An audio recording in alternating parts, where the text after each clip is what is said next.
Well, today is Friday, 9/16/2022. I am Dale Delbridge, Benchmark Realty, Murfreesboro, Tennessee. This is your status chat. Now, this week I'd seen several things come up on credit cards and balance transfers and some other things, and I have a story. It's a little older. It's from NerdWallet, but it points out there inflation has had certain effects on it. We'll look at those. It's basically for the numbers, because I was a bit surprised to see that the knowledge gap was a big issue and that people didn't understand really how their terms of their credit cards were woven into their accounts. So let's get to that NerdWallet and middle discussion. If you like this content, please go to calldale2sell.com, find the tab that says on YouTube, click it, and it'll open up a page of QR codes. There you can use a smartphone to scan and get to the YouTube page, or you can just mouse over and click it on a PC. There you'll be able to subscribe to this little button over here and click the notification bell so that YouTube will notify you when each Friday's blog has been uploaded. Thank you. As with any middle segment I bring to you, if I bring you a retail source from a magazine or something like that, I like to give you the full link to the article, to the news site, or wherever I pulled it from in the description of Status Chat over on the YouTube channel where the Status Chat lives.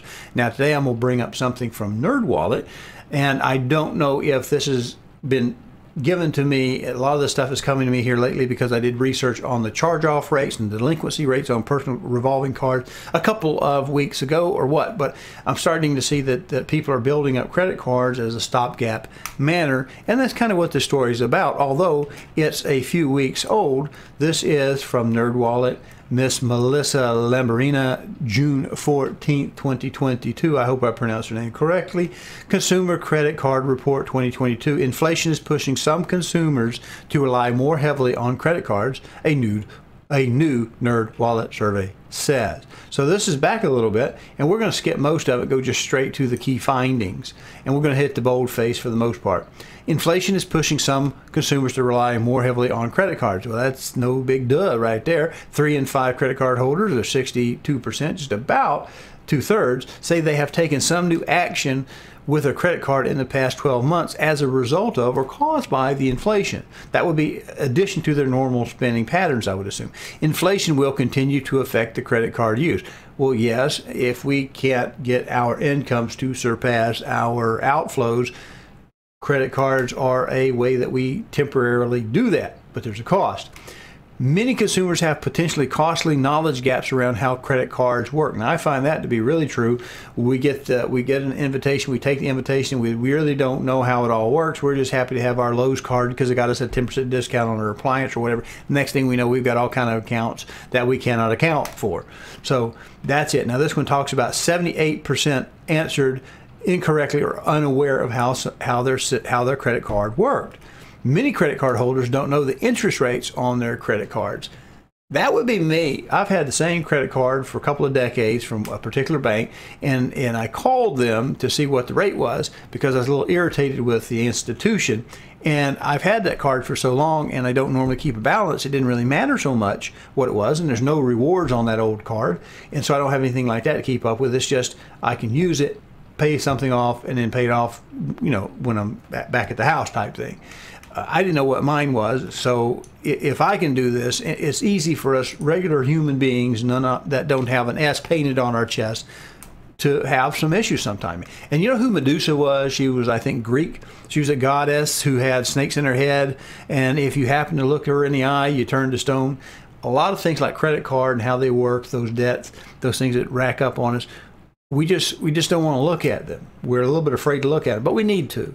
Now, I will tell you, if you're familiar with Dave Ramsey, he's a big person dealing with how he handles credit card debt. He says pay off the least one first.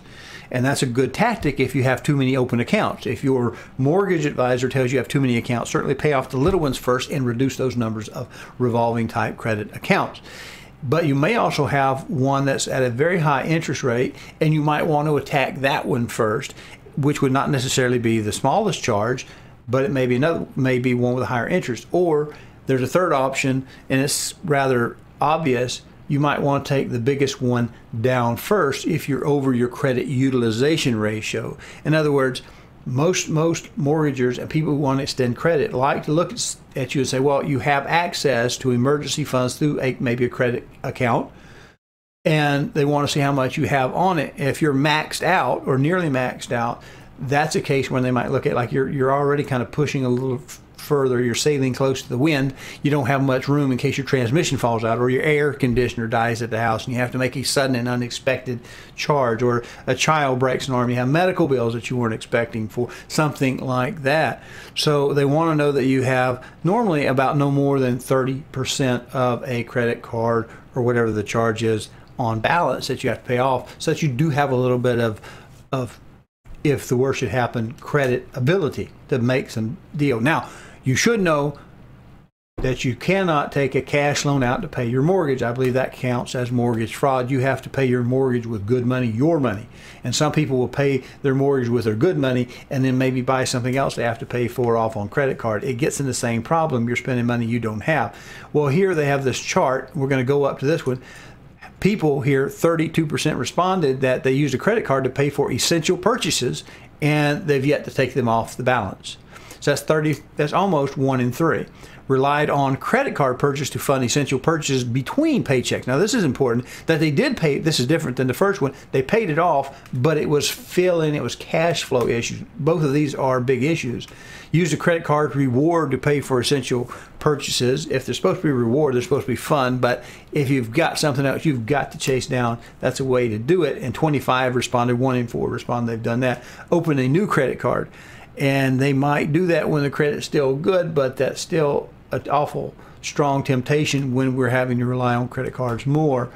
This one at 17% used a credit card's built-in buy now, pay later option to pay for essential purchases. Several years ago, I bought a new computer system, and I bought it on the buy now, pay later, or use it for 6 months. You get 6 months, same as cash type thing, and I paid it off and did that. But I didn't close that account, and I was surprised to see a couple of years ago when I did a refi that was still hanging out there, and the guy asked me, hey, what is this right here, this account? And I said, well, I'm not using it. It's a debt account. I can flush that out. It won't go to count towards me in numbers of accounts that I have open, nor the fact that I've already paid off my little computer I bought at a time. So you might want to check your credit scores and get with a lender to see what's showing up on your reports to see if there's anything like that you can improve to get off of it. Because remember, the credit quality is going to affect your interest rates. And we're still advertising great rates for a 20% down 15-year mortgage, but most people have to go 30 years to get that payment down where they can afford it. What else do we have here? Use their credit card cell phone protection benefit to free up money from their budget. That's 13% now. I don't really know what that is because my credit card is so old it does not give me a free protection if I buy a cell phone with that card. So that doesn't apply to me, and I also don't have an iPhone 12 or 13, whatever the latest model is. I buy the cheapest phone that will do what it does on the latest network that's available, like the 5G or whatever. I'm still running an old 4G phone here, I have for about 4 years now. And it works fine, but this is really kind of slicing that turkey thin if you're looking at dropping cell phone insurance. I don't ever get cell phone insurance. Why would I put cell phone insurance on a $100 or $200 phone? I also fear sometime of getting lost or stolen or whatever like that, or damaged. So I usually don't go very high end on that kind of electronics. And this is a big one. Accepted a loan from their credit card's issuer that's tied to the credit card limit. Remember, I mentioned just a while ago about credit utilization. Most people want to see that you have some access to credit in emergency cases if something bad happens. The thing about most cash advances from a credit card is they are almost always, in my experience, at a higher interest rate than if you, say, bought something. Like if I took out $700 to buy an iPhone as a cash and then paid it at the store, I would probably pay more interest on it than if I just took and bought the cell phone for $700 at the cell phone store, because they don't get to see where that money is being spent and they don't get to see what you bought. In other words, they're not getting a transactional fee from the vendor that used that credit card. So that's that. But if you had a $5,000 balance and a $15,000 limit on a card, $5,000, that's over a third just right there. Okay, that's already over your third limit.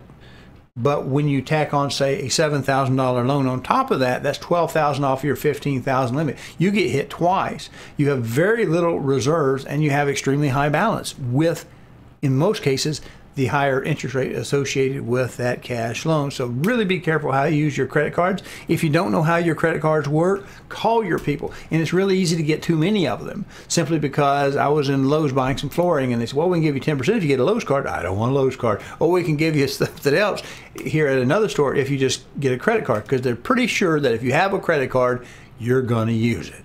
So if you're having trouble with your credit card, leave the sucker in the kitchen cabinet, okay?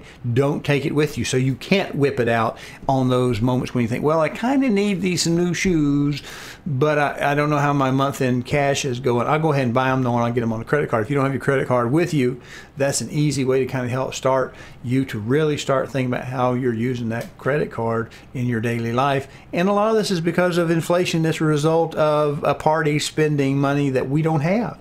Every additional dollar they print waters down the dollars we already have in our pockets. It waters them down. So let's get back and wrap this show up. Hello, I'm Dale Delbridge of Benchmark Realty, Murfreesboro, Tennessee. If you are currently unrepresented and would like to know how to compare up to 3 properties side by side and room by room, then go over to my new YouTube channel, Call Dale to Sell. That's one L in Dale, no spaces. Watch the demo on Real Scout, and then call me and we'll set up your exclusive ad-free account today. Now that we've got that out of the way, let's look at the numbers from last week. 9/9/22. We had 16,992 opportunities in Real Scout system. That trended up over the previous period. We had 4169 in the under contracts still showing.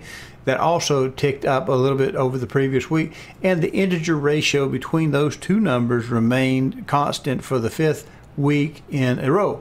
This week, 9/16/22, we had 17,195 in the opportunities in Real Scout system. That was also up over the previous period. We had 4108 in the under contract still showing. That dipped just a little bit, and the ratio finally has ticked over to 24%. So we're holding on about 1 in 4 still, for the most part. We're holding on to 1 in 4 of the opportunities are being held in the under contracts still showing, although it did drop a little bit. I hope that I didn't insult anyone's intelligence with today's little episode dealing with credit cards, but the big thing is be really careful on your balance transfers. That you don't use that little bit of a breather just to spend more money in other ways. And then the other thing is, be careful on your interest rate, what those balance transfer offers actually are going to end up with you at, because you may think you're doing good, and if you can make hay while the sun's shining and get that balance down, that's great. But otherwise, it might be just a little bit of cheese for the mouse. So be careful, be aware, and subscribe, tune in, and tell your friends. We appreciate you.